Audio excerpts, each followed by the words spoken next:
So happy New Year's everybody, I hope this video finds you well. In this video, I'm going to be reviewing a period horror film called The Damned. Can't wait to talk about this one, I had quite the experience with it.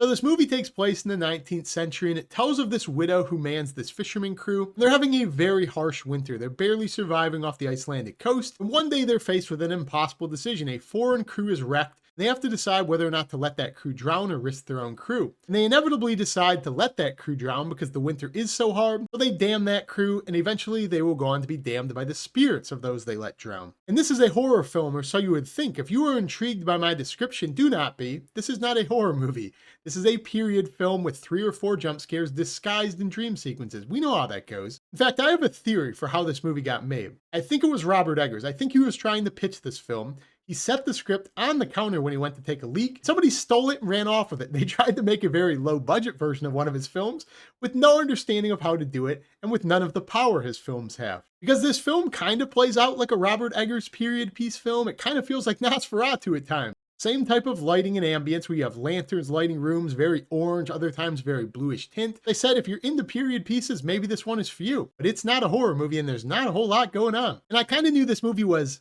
damned from the beginning because of the crew they have going on with the cast. No fault of their own the way they act, but this is really the most like B-league cast I have ever seen. A lot of people you recognize who have never had a major role for good reasons. You notice the Hound from Game of Thrones is in here. You have one of the brothers from Peaky Blinders. Not Tommy though, not Arthur. That third one you don't know the name of probably either. He's in this. That's the type of crew you have headlining this horror movie. And I have to say, I was having the most strange and bizarre like 4D theater experience in this film ever. About this crew surviving a harsh winter in the Arctic, and my theater was fucking freezing. I don't know if they turned off the heat to make this more immersive, but I couldn't feel my toes at the end of this movie. And during the movie, there's not a whole lot going on. It's very slow. You just have people singing songs and talking about surviving this winter and just doing everyday things you would expect in this type of film. And throughout this film, I kept on hearing in the background, "Brought this upon yourselves." And I just kept on saying, what the fuck is that? Like, what is making that noise? Is that like some ambience of the movie? Is that in the theater? And I saw this in an empty theater, or so I thought.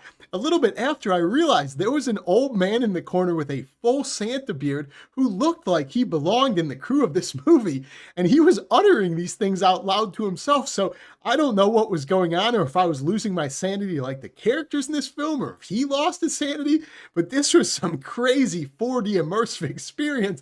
And honestly, I started laughing at a certain point because I couldn't take it anymore. So if that's the marketing strategy to this film, to put this old guy as an industry plant to make you feel more immersed in the movie, it definitely worked. An issue I have with this film is if you buy into period movies, you have to get immersed in the world. And I never believed this world. I never even thought these characters were cold. I thought my theater was more cold than they were because it's so inconsistent. Some scenes you have this main character completely bundled up. He's wearing like 5 different coats of gloves. She is shivering all over the place. But nobody else in this movie ever seemed to care. They never even acted cold, never had red cheeks. They were never shivering. In fact, their mannerisms never made any sense. They kept describing this Arctic winter they would not survive. But half of the men aren't wearing gloves. They're holding fish barehanded. It made no sense. I was completely taken out by the fact that these people were supposed to be freezing and they never show visual mannerisms of somebody who was cold. I know I was colder in my movie theater than they were on set. At first, the scenery looks really cool and the ambience of it all, being off this coast, seeing the ocean. But the longer it went on and it started to grow on me, it's felt less immersive. It started to feel more and more like a green screen. Well, I would be very interested to find out whether or not this was in a studio or actually outside in the wilderness, because I could not tell after a certain point, but it kept looking more cartoony and more vibrant by the scene. The issue is there's this really not that much interesting stuff going on. You're sitting around with a bunch of boring characters talking about the cold but not visibly showing it, drinking ale, singing, partying, trying to survive the winter, doing whatever a crew would do. They tell old wives' tales, ghost tales about this drowned crew. That's their way of trying to build immersion for whenever they throw a dream sequence jump scare at you. But it's just not very effective and you're not really immersed, or you don't care about what happens to any of these people. So this foreign ship drowns and apparently this crew is very guilted over this, but it's during the 19th century. There's nothing they could have done. This boat crashed in the middle of the Arctic and they're stranded on a rock.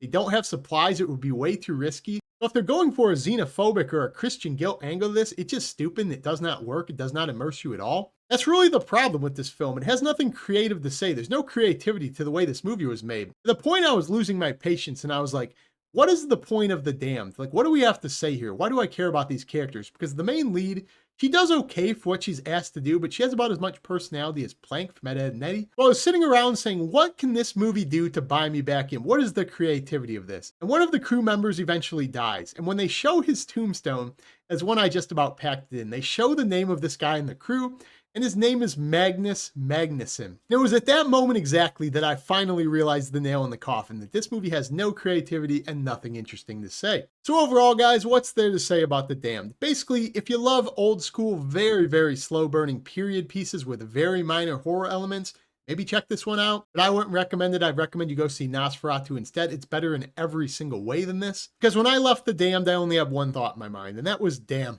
Wish I wouldn't have wasted my time and money. That sucked. So if you guys have seen or heard of this movie, comment down below. Let me know as always. Like the video. It helps the channel. Subscribe. Join me down below. I love talking movies with you.